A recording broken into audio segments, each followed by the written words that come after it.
Today I want to talk to you a little bit about required minimum distributions, or what many people call RMDs. Required minimum distributions is when the IRS requires you to take money out of certain types of retirement accounts. We see it most often with traditional IRAs. The IRS says that at a certain age, and for some people that was 70 and a half, it got backed up to 72 for Secure Act 1.0, and then Secure Act 2.0 actually backed it up to 73 to 75, depending on when you're born.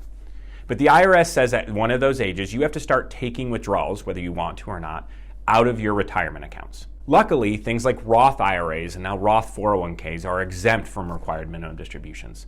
But most pre-tax retirement accounts, and specifically individual retirement accounts or IRAs, are subject to required minimum distribution requirements. The IRS requires you to take a certain percentage out of that account each year. That percentage goes up each year, as does hopefully your account balance. So you may find that your RMD goes a little bit up and down each year, but most of the time will actually increase each year and you'll have to take a little bit out, a little bit more each year.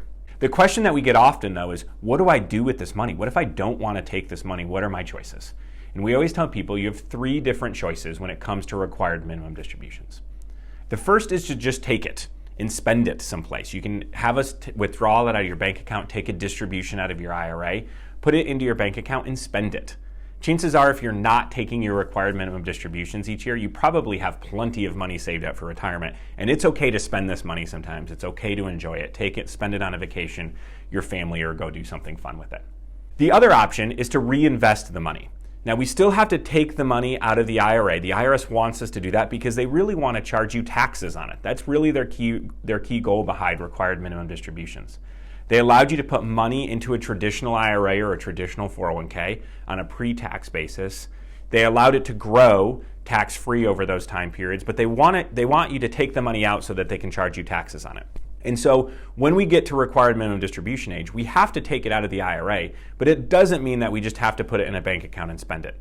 We can reinvest it into a normal investment account and allow the money to continue to grow. We just have to make sure that we claim the taxes that are required and claim it as taxable income.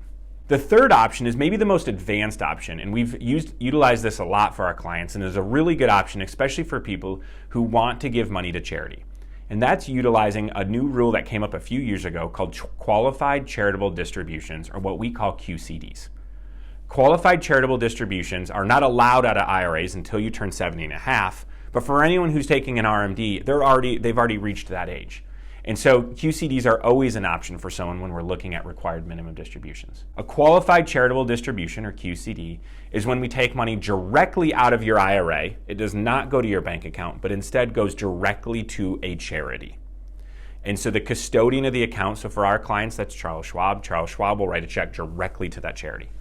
The benefit of a qualified charitable distribution is it counts towards your RMD requirement, but it doesn't get reported through on your tax return.